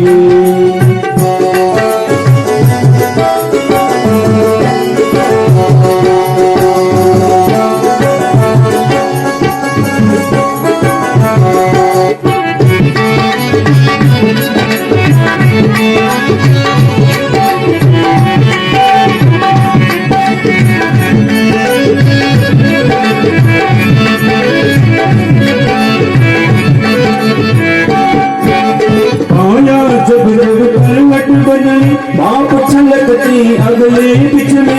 आया जब जब करवट बदली, बाप चमकते अगले पिछले। आया जब जब करवट बदली, बाप छलकते अगले पिछले। आया जब जब करवट बदले बाप चमकते अगले पिछले। मुझी को बचाने वाले और नहीं। भोलेनाथ से निराला, भोलेनाथ से निराला कोई और नहीं। भोलेनाथ से निराला, शंभुनाथ से निराला कोई और नहीं। जो दिन में भी अपनी पत्नी को अपने गोद में बिठाया हुआ है, ये कोई भगवान है। लेकिन ये क्या जाने शिव तत्व को, भगवान शंकर दुनिया के पिता हैं। जगतः पितरो वंदे पार्वती परमेश्वरो। संसार के माता पिता हैं ये। और अगर संसार जिस घर में माता पिता बड़े प्रेम से रहते हैं, वहां के बच्चे भी जब कहते होंगे कि जब हम शादी करेंगे तो हम भी अपनी पत्नी का ऐसा ही मान सम्मान देंगे जैसे हमारे पिताजी हमारी माँ को सम्मान देते हैं। जिस घर में पिता माँ को पीटता रहता है, ताड़ता रहता है, उस घर में भी बाल बच्चे जब सोचते हैं होंगे, बचपन में उनके मन में आ जाता होगा भाव, जब मेरी भी शादी होगी ना तो जैसे मेरा पिता मेरी माँ को पीटता है ऐसे मैं भी अपने बच्चे को पीटा करूंगा। वो आ जाती परंपरा। इसलिए भगवान शंकर पर बड़ा कर्तव्य है, बड़ा उत्तरदायित्व है ये संसार के माता पिता हैं, इसलिए इनको इतना प्रेम से रहना चाहिए।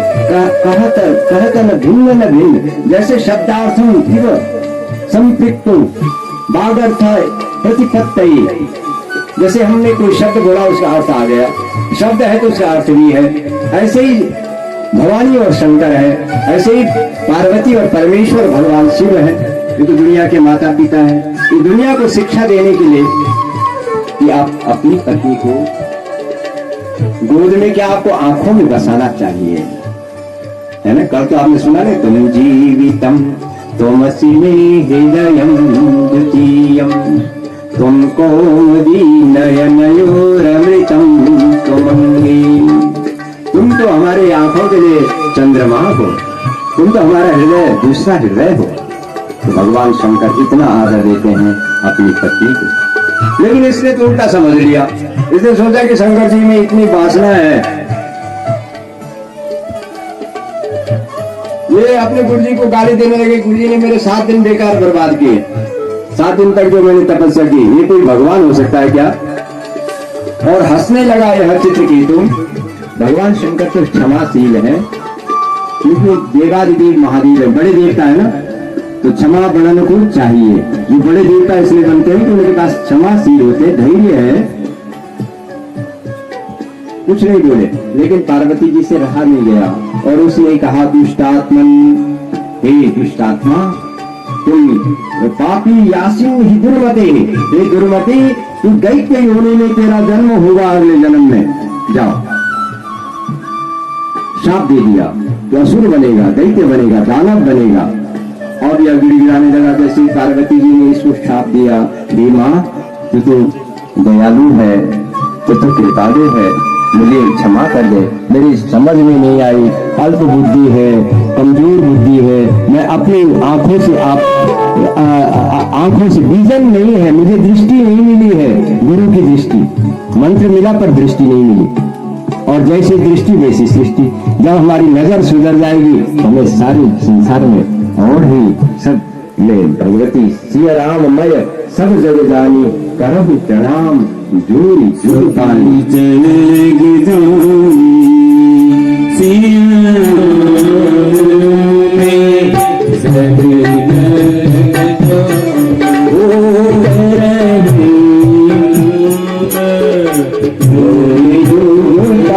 माँ के चरणों में, और माँ का हृदय तो वात्सल्य पूर्ण होता है। थोड़ी देर गुस्सा आ गया और उसी समय शांत हो जाती है, उस समय कहने आ जा बेटा, अब कह दिया तो कह दिया, लेकिन दानव जरूर बनेगा, लेकिन मरते समय तुझे अपने भगवान याद आएंगे, अपने इष्ट याद आएंगे।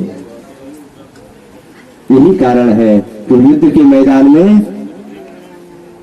इंद्र के हाथ में क्या है बोलो, वज्र, और मानना चाहता है वृत्रासुर को। यही वृत्रासुर जो पिछले जन्म में क्या था बोलो, राजा चित्रकेतु था, वह अब क्या बना अगले जन्म में, वृत्रासुर बना। और वृत्रासुर को जैसे ही देवराज इंद्र वज्र प्रहार करना चाहता है कि वह कहता है कि अहम हरि तब पादैक मूल दासानुदास भवितास्मि भूयः। हे इंद्र, मुझे जरा मेरे इष्ट को याद करने दे, इष्ट देवता को याद करने दे, कुल देवता को याद करने दे। बस अंतिम समय मेरा मुझे वही जन्म मिले जहां मैं पहले था। ऐसा कह करके, और जैसे वह ध्यानस्थ हो गया, इंद्र को मौका मिला और इंद्र ने वज्र का प्रहार कर दिया। वज्र का प्रहार करते ही वो तो वृत्रासुर का तो मन पहले ही परमात्मा में पहुंच चुका था, लेकिन शरीर छूट गया। अब की बार दोबारा से भूल हो गई इंद्र से। पहली ब्रह्म हत्या की थी, विश्वरूप को मारा था, त्रिशिरा को, तो चारों ओर नारियों ने, वृक्षों ने, नदियों ने, धरती माँ ने ब्रह्म हत्या ले ली थी। लेकिन अब तो लोगों ने कहा इसकी तो आदत ही पड़ गई मारने की, ये तो हत्यारा ही हो गया, अब कोई सामने नहीं आया। एक बार भूल करना मनुष्य का स्वभाव है, किंतु दोबारा भूल करना एक दैत्य की ओर जाता है। इसलिए एक बार तो भगवान भी माफ कर देते हैं, कोई बात नहीं, सबसे होती है भूल चूक, लेने देने, है ना, होता रहता है, पर दोबारा तो फिर आदत ही बन जाती है। इसलिए सारी नारियों ने कहा इसकी तो आदत ही खराब हो गई है, अब की बार कोई सामने नहीं आए।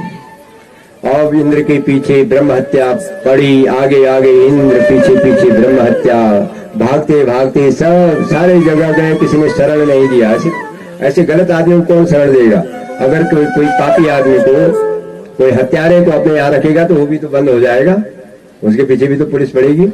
इसलिए गलत आदमी को कौन शरण दे सकता है? इसलिए भागते भागते सीधे मानसरोवर में पहुंच गए और वहां कमल की नाल के अंदर छिप गए। अब इधर इंद्र का कहीं बड़े बड़े आईबी, सीआईडी, सब गुप्तचर विभाग पड़े पर कहीं पता ही नहीं चला। इतनी दूर पहुंच गया वो सीधे मानसरोवर में, जहां कोई और मानसरोवर में भी कमल की नाल के अंदर छिप गया। अब इंद्राणी परेशान हो गई। इधर सारे देवताओं ने कहा कि भाई गांव, ये जो समाज है इसके मुखिया तो जरूर चाहिए, बिना मुखिया के कोई कार्य होता ही नहीं है, कुछ भी है। अब किसको बनाया जाए मुखिया? तो विचार किया कि भाई ये जो नहुस है इसको राजा बना दो। ये बेचारा बहुत बहुत विनम्र है, सरलता है इसके अंदर, सबको प्रणाम करता है, झुक करके चलता है, बड़ा विनम्र है, सरल है, सच्चा इंसान है, इसको बना दो। तो निर्विरोध नहुस को राजा बना दिया गया। अब राजा नहुस बन गया। 2-4 दिन में सब उसके हाजिरी देने लगे, भाई साहब प्रणाम, राजा प्रणाम, यहाँ दस्तखत करो, यहाँ दस्तखत करो, मेरा ये काम वो काम। अच्छा, इतना बड़ा आदमी बन गया मैं।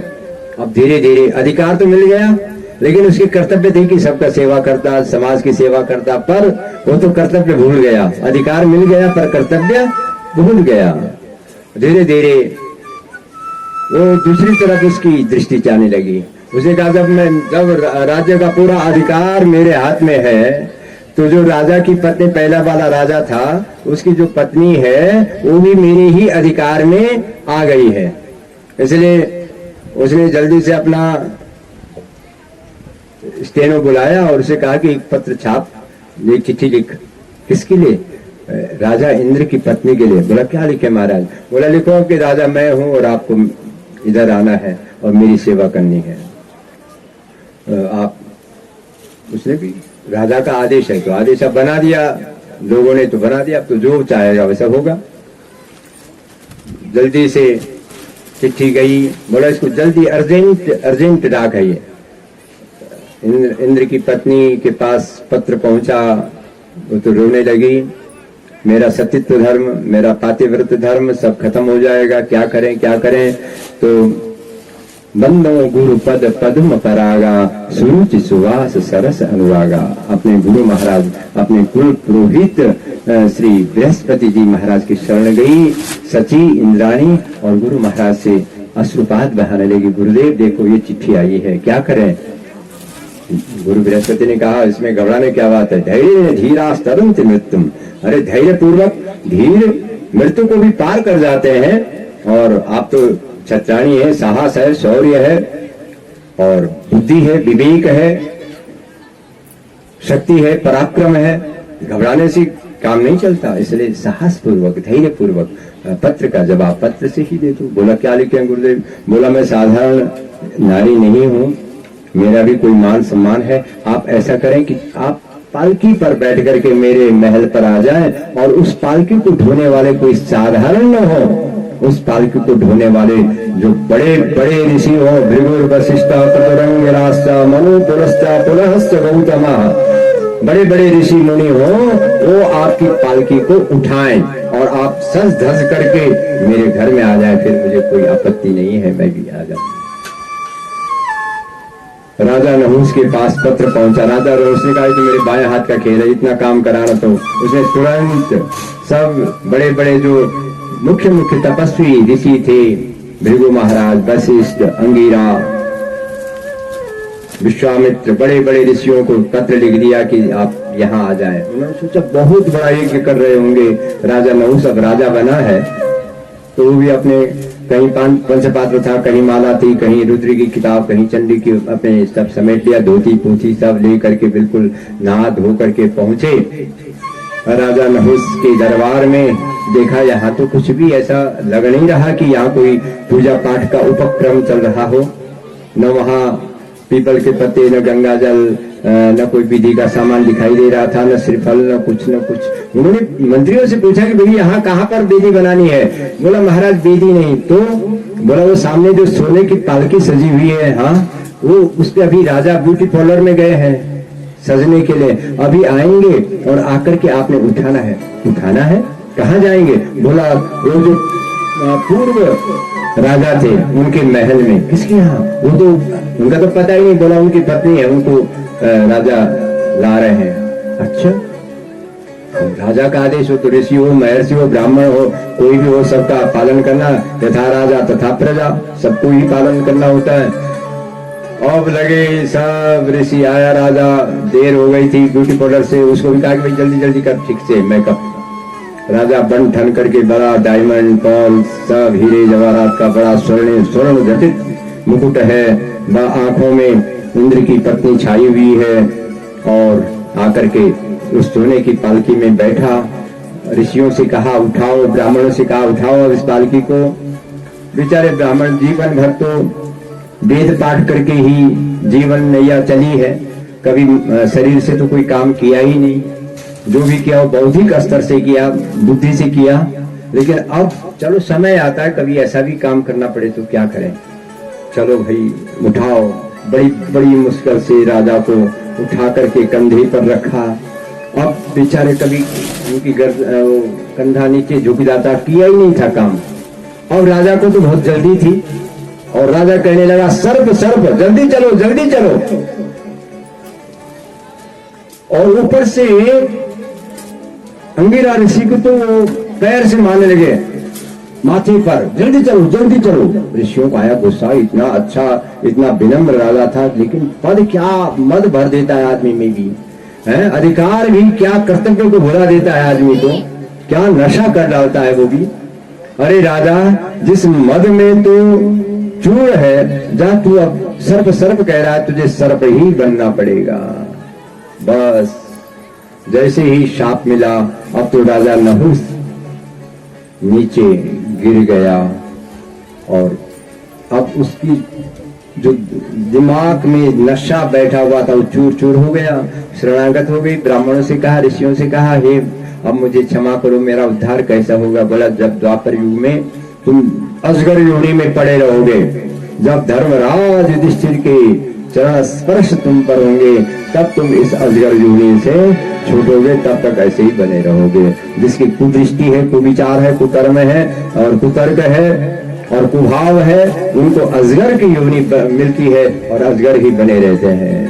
बस नहुस अजगर बन गया। और इधर अब बृहस्पति जी ने से इंद्राणी ने कहा कि अब वो जो ब्रह्म हत्या लगी है उसका क्या होगा? बोला अपने घर में भगवान का भागवत, भगवान की कथा करो, देवी माँ की आराधना करो, नाम संकीर्तन करो, दुनिया के चरण पढ़ेंगे तो जितने दुनिया के लोग आएंगे, जितने उसमें नर नारी सब पुण्य आत्माएं, पवित्र आत्माएं आती हैं कथा सुनने के लिए। आवत यही सर अति कठिनाई, राम कृपा बिनु आयन जाई। जिन पर भगवान की विशेष कृपा होती है वही इस दिव्य सरोवर पर, इस कथा मंडप पर पहुंचते हैं। ऐसे पुण्यात्माओं के चरण जब तुम्हारे घर में पड़ेंगे तो तुम्हारे पति पर लगी हुई जो ब्रह्म हत्या है वह ब्रह्म हत्या हट जाएगी। जब इतने लोग एक साथ भगवान का नाम संकीर्तन गाएंगे, उस नाम संकीर्तन से सारे जन्म जन्मांतर के ब्रह्म हत्या क्या, कोई भी पाप ताप संताप सब मिट जाते हैं। बोलिए कि नारायण भगवान की, बोले सच्चे दरबार की।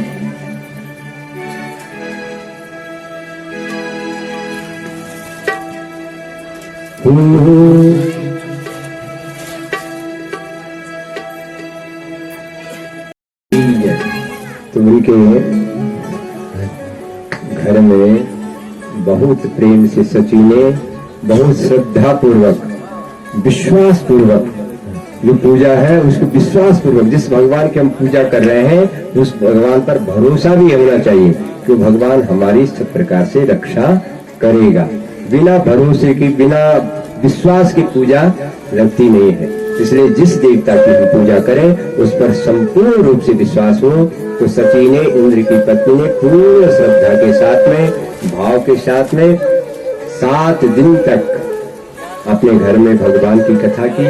उस भगवान के प्रभाव से, उस कथा के प्रभाव से वहां पर बहुत ही पवित्र आत्माएं, पुण्यात्माएं कथा श्रवण करने के लिए पहुंचे और उनके पवित्र प्रभाव से, उनके नाम संकीर्तन से वह जो ब्रह्म हत्या इंद्र पर लग गई थी वह कम हुई और इंद्र ब्रह्म हत्या से रहित हो गया और दिव्य शरीर धारण करके पुनः ऐसी भूल और ऐसा उन्मत्त और ऐसा अहंकार और ऐसा अभिमान न करने का संकल्प लिया।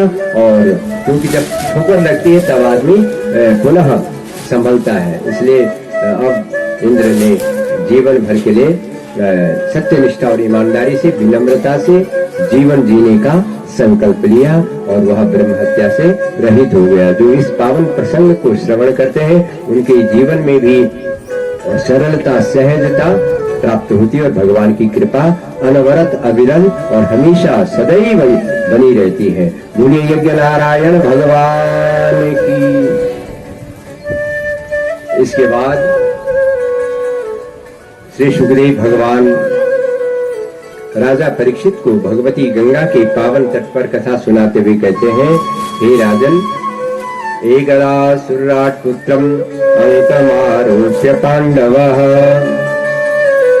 जो हिरण्याक्ष की कथा आपने श्रवण की, जो जय और विजय थे भगवान के, उनको ऋषियों के श्राप से 3 जन्म तक राक्षस होना पड़ा, दैत्य होना पड़ा, दानव होना पड़ा। पहला जन्म उनका जो हिरण्याक्ष और हिरण्यकश्यपु का हुआ, हिरण्याक्ष के बारे में आपने कथा श्रवण की और हिरण्यकश्यपु की कथा रही है। दूसरा, हिरण्यकश्यपु का उद्धार भगवान नरसिंह ने किया। बोलिए नरसिंह भगवान की। और दूसरा जन्म जो उनका हुआ वह हुआ रावण और कुंभकर्ण। रावण और कुंभकर्ण को भगवान श्री राम ने परलोक, दिव्य लोक दिया और बोले रामचंद्र भगवान की। तीसरा जो उनको जन्म होना पड़ा शिशुपाल और दंतवक्र, शिशुपाल और दंतवक्र का उद्धार भगवान आनंद कंद श्री कृष्णचंद्र जी ने किया। इस प्रकार से 3 जन्म उनका हुआ। भगवान ने अपने सेवकों के लिए 4 जन्म लेना पड़ा। ब्राह्मणों के शाप के कारण जय और विजय के 3 जन्म हुए। अब हिरण्यकश्यपु की कथा आ रही है। हिरण्यकश्यपु ने विचार किया कि पहले तपस्या की जाए और तब उस नारायण का मैं वध करूंगा जिस नारायण ने छल से, कपट से मेरे भाई हिरण्याक्ष का वध किया। और वह हिरण्यकश्यपु की जो पत्नी कयादु है, कयादु बहुत ही धर्मात्मा है, बहुत ही पुण्यात्मा, अंतर्मुखी है। वह बाहर से कुछ नहीं बोलती लेकिन आंतरिक ज्ञान बहुत है। मन ही मन परमात्मा का स्मरण करती रहती है। एक दिन हिरण्यकश्यपु ने अपनी धर्म पत्नी कयादु से कहा, देवी मैं तप करने के लिए मंदराचल पर्वत पर जा रहा हूँ। कयादु ने कहा ठीक है, पता नहीं मैं कब लौटता हूँ, जब मेरी तपस्या ब्रह्मा जी जब प्रसन्न होंगे तब लौटूंगा। अच्छा महाराज। अब हिरण्यकश्यपु तप करने के लिए सतेपि मंदर द्रोणाम तपः परम दारुणम, इस मंदराचल पर, मंदर भीति जिसे कहते हैं, 80 और वारणावत पर्वत के ऊपर फिर मंदराचल पर्वत है। पहले वारणावत है और उसके बाद फिर मंदर भीति है। तो बहुत दिव्य औषधियां हैं वहां पर भी, 80 और गंगा के बीच, 80 और गंगा के बीच में। वहां पर आए हिरण्यकश्यपु और यह पता देवताओं को चला। देवता अपने गुरु बृहस्पति के पास गया, गुरुदेव ये हिरण्यकश्यपु तप करने के लिए उत्तराखंड, देवभूमि उत्तराखंड के मंदराचल पर्वत पर जा रहा है, मंदर भीति पर जा रहा है, इसकी तपस्या में आप विघ्न डालें। उसने कहा कोशिश करता हूं। और जैसे ही यह हिरण्यकश्यपु मंदर भीति पर आया, उसने अपना आसन, अपनी माला, अपना पंचपात्र एक वृक्ष के नीचे खोला और वह माला जपने लगा, ओम ब्रह्मणे नमः, ओम ब्रह्मणे नमः। और उसी समय एक तोता आकर के पेड़ पर बैठ गया और वह कहता है ओम नारायणाय, ओम नमो नारायणाय। अरे ये मेरे दुश्मन का, जो मेरा बैरी है, उसका नाम, और शुभारंभ करते समय ही मेरे बैरी का नाम आ गया, राम राम। ये तो ठीक नहीं है। उसने बहुत कोशिश की उस तोता को हटाने की, पर वो हटा ही नहीं। हिरण्यकश्यप ने अपनी माला, अपना पंचपात्र, अपना आसन बटोरा और दूसरे पेड़ के नीचे गया, वहां पर भी बिछाया और वहां पर जपने लगा ब्रह्मणे नमः। वहां पर भी तोता आकर के कहने लगा नारायण नारायण नारायण। अरे फिर उसको भगाने की कोशिश की, वो भगता ही नहीं है। सारे दिन भर जहां जिस पेड़ के नीचे गए, जहां पर भी अपना आसन और माला खोली, भगवान का नाम जपने लगे, वहीं पर वह तोता आकर के नारायण नारायण इस नाम को कहने लगा। और इस नारायण नाम से हिरण्यकश्यप को बड़ी चिढ़ है, क्योंकि वो सोचता है कि मेरे भाई हिरण्याक्ष का वध नारायण ने ही किया है, और नारायण को मारने के लिए ही मैं इतनी बड़ी उग्र तपस्या करने जा रहा हूं। सारा दिन हुआ, लेकिन कहीं वो चैन से बैठ नहीं पाया। उसने कहा आज मैंने बिना मुहूर्त, बिना ब्राह्मणों के देखे हुए, मुहूर्त बिना देखे हुए आया हूं, इसलिए आज बारिका थी। इसलिए वापिस उठाए अपनी माला, अपने आसन वासन, कपड़े कुपड़े और सीध दिए अपने राजधानी वापिस। जैसे ही कयादू ने देखा पतिदेव फिर से वापस आ गए, जल्दी जल्दी से गर्म पानी पैर धुलाने के लिए। जैसे पैर धुलाने लगी कयादू, वो अपने आप पहले आज कुछ थोड़ा विनम्र हो रखा था, थोड़ा गुस्सा कम था, आज कुछ घट गया था। आज कहने लगा अरे क्या बताएं, अच्छा आपने तो कहा था कि तपस्या करने, अरे क्या बताएं। जैसे ही मैं वहां ना तपस्या करने लगा, वहां एक तोता आकर के नारायण नारायण नारायण कहने लगा। अच्छा आज नारायण कह रहा था, अरे हाँ। फिर आपने क्या किया? फिर मैंने उसको भगाने की कोशिश की, पर वो भगता ही नहीं था। मैं दूसरे पेड़ के नीचे गया, वहां भी आया, और वहां भी क्या कहता था, बोला नारायण आज तो कयादू मन ही मन बहुत प्रसन्न हो गई। आज मेरे पतिदेव के मुखार बिंद से प्रथम बार भगवान का पवित्र नाम, जो कई जन्मों का पाप समाप्त करता है, ऐसा पावन नाम नारायण नाम निकला है। तो आज मैं संकल्प लेती हूँ कि पति के मुख से 108 बार जरूर अवश्य ही भगवान का पवित्र नाम 108 जपा करके रहूंगी। और उसने कहा कि आज तक नौकर चाकर भोजन बनाते थे, और भोजन बनाते समय ये गाली देते होंगे कि पैसा कम देते हैं और काम ज्यादा देते हैं। इसलिए आज कयादू ने विचार किया कि आज मैं स्वयं रसोई घर में, अन्नपूर्णा घर में जाकर के स्वयं भोजन बनाऊंगी और अपने हाथ से अपने प्राणनाथ को भोजन खिलाऊंगी। बस नौकर चाकर को बाहर लगा दिया, रसोई बड़ी साफ की और उसमें गंगा जल छिड़का और नारायण भगवान का नाम शुरू किया। हर सब्जी काटती तो भगवान का नाम, और खाना बनाती तो भगवान का नाम, दाल छोड़ती तो भगवान का नाम, सारे भोजन में भगवान का नाम मिला दिया। कोई भी चटनी बनाई तो भगवान का नाम, सब्जी बनाई तो भगवान का नाम। 1 मिनट के लिए भी भगवान का नाम को नहीं छोड़ा, 1 मिनट के लिए भी, हर समय राधे राधे गोविंद गोविंद राधे राधे राधे गोविंद गोविंद राधे राधे राधे गोविंद गोविंद राधे राधे। इतना उस अन्न में ऐसा भगवान का नाम रस भर दो कि उसको खाने वाले की बुद्धि ही सद्बुद्धि हो जाए और सद्विचार आ जाए और सदमार्ग पर वह चल पड़े। ये कर्तव्य है, वही आराधना, वही तपस्या, यही मंत्र है, यही साधना, यही उपासना, यही आराधना कि भोजन बनाते समय भगवान का पवित्र नाम हो। नाम जपते जपते बनाया, अब पतिदेव को बुलाया भोजन करने के लिए। जैसे 1-2 ग्रास है, उसका तो जो क्रोध था अपने आप शांत हो गया। निर्विषयम मनः, सारा मन शांत हो जाता है भोजन जब भगवान के नाम से बना हुआ हो, प्रसाद बन जाता है। उसने कहा भोजन किसने बनाया? उसने सोचा शायद नमक मिर्च में कुछ गड़बड़ी हो गई होगी। बोला मैंने। अरे तुम हमेशा बनाया करो, कितना सुंदर है। इस भोजन को तो खाते ही कितनी शांति छा रही है।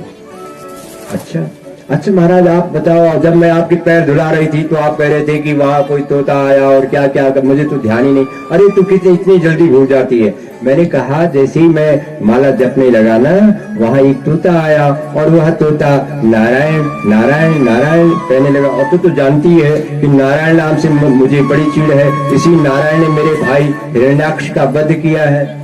अच्छा महाराज, फिर आपने क्या किया? मैंने दूसरे पेड़ में गई और अच्छा फिर वहां भी जैसे मैं ब्रह्मणी नम अपना मंत्र जपने लगा, वहां भी वो तोता आया नारायण, और सारे दिन। अच्छा फिर वो कह दिया, फिर आपने क्या किया? फिर मैं अच्छा, फिर वहां तोता क्या बोलता था? बोला नारायण नारायण। वो गिन रही है कि आज मेरे पति के मुख से 108 बार का बड़ा महत्व है, नाम आना ही चाहिए। भोजन पानी हुआ, उसके बाद अब कया दो पति के चरण सेवा करने लगी, गरम गरम तेल की कटोरी पति मालिश करने लगी। पूछने लगी कि बताइए, मुझे तो खाना देने में ही ध्यान था। अच्छा क्या हुआ आपके साथ आज?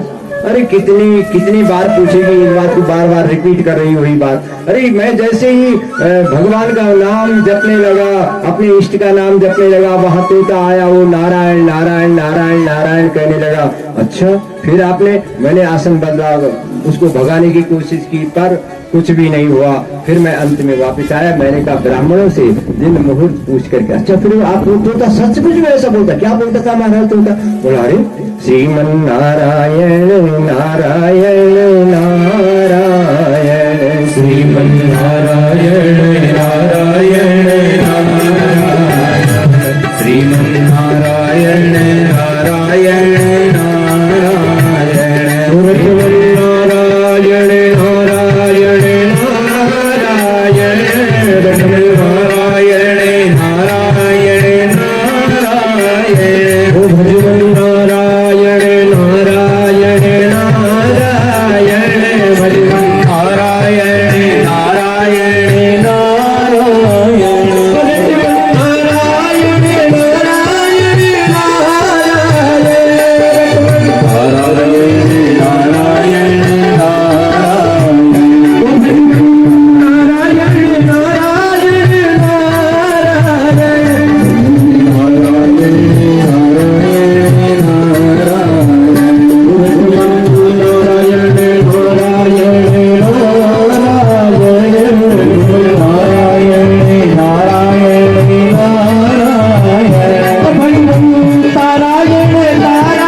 पतिदेव से नारायण नारायण उसी दिन गर्भ टिक गया और दूसरे दिन मुहूर्त पूछा और हिरण्यकश्यप इसी मंदराचल पर्वत पर फिर से आ गए और अब बृहस्पति जी भी शांत हो गए। बोला करने दो तपस्या, किसी तपस्या में विघ्न करना भी अच्छा नहीं है।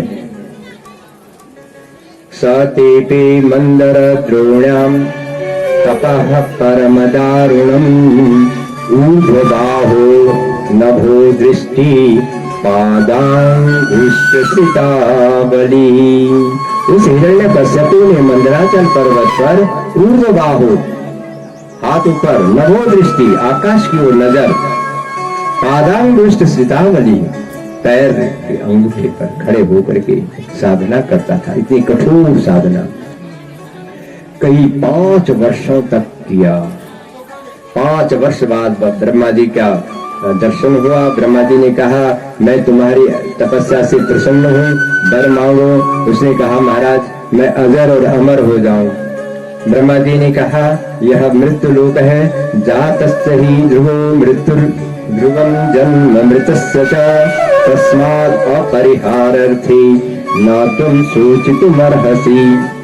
बोला कोई दूसरा सोचो कुछ, ये वर नहीं मिल सकता, ये मृत्यु लोक है, सबको मरना ही है। और ये सच्ची बात है कि सबने मरना है, इसमें कोई बदलाव और दुराव और कुछ भी नहीं हो सकता। अब हिरण्यकश्यप ने विचार किया क्या करें, तो उसने अपनी बुद्धि का प्रयोग किया। बोला महाराज अगर मरना ही है ना तो मुझे ऐसा आप देना ही चाहते हैं तो ऐसा वरदान दो कि मुझे ना कोई मृग मार सके, पशु मार सके, न कोई मनुष्य मार सके। बोला ऐसा ही होगा। महाराज मैं किसी अस्त्र शस्त्र से न मरूं। बोला ऐसे ही होगा। मैं न बाहर मरूं न अंदर मरूं। बोला ऐसे ही होगा। महाराज मैं न आसमान में मरूं न धरती पर। बोला ऐसे ही होगा। न अस्त्र से, न शस्त्र से, न किसी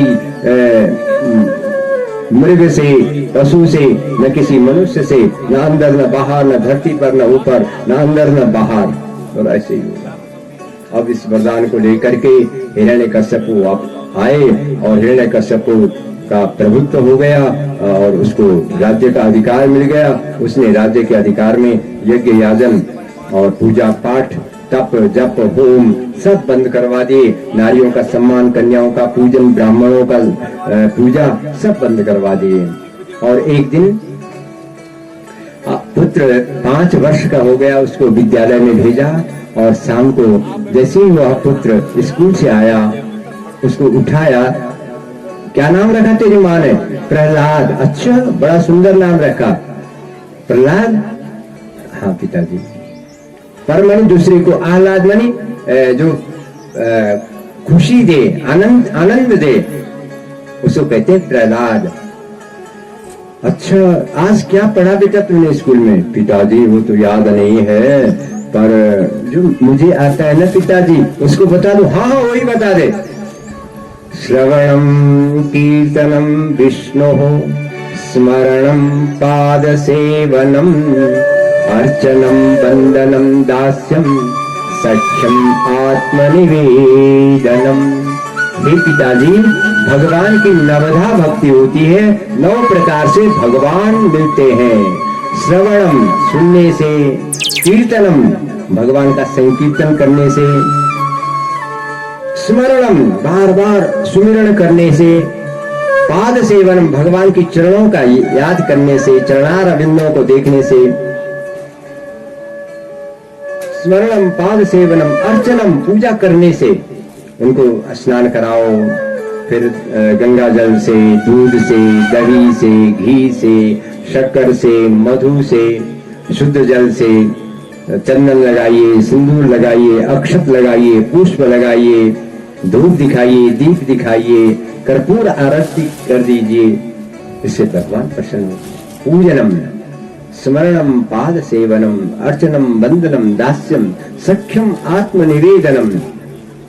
उनको किसी न किसी कोई न कोई रिश्ता लगाओ। कोई अपना मित्र बनाता है, कोई अपना मालिक बनाता है, कोई अपना सर्वस्व बना देता है। कुछ न कुछ रिश्ते में बना देना चाहिए भगवान को। बस जैसे ही सुना स्मरणम विष्णु हो, विष्णु का नाम जैसे ही सुना ऐसी छाती। कुछ दिनों बाद फिर वह एक दिन घर आया। फिर से फुर्सत में हिरण्यकश्यप ने प्रहलाद जी को उठाया। बेटा क्या पढ़ा? पिताजी वो तो मैं क्या है ना भूल ही जाता हूँ, पर जो मुझे आता है बताओ। बोला हाँ बताओ। पातम गृहमंदकूपम वनम गतो यद हरिमाश्रयित। हे पिताजी ये अंधा कुआं है घर,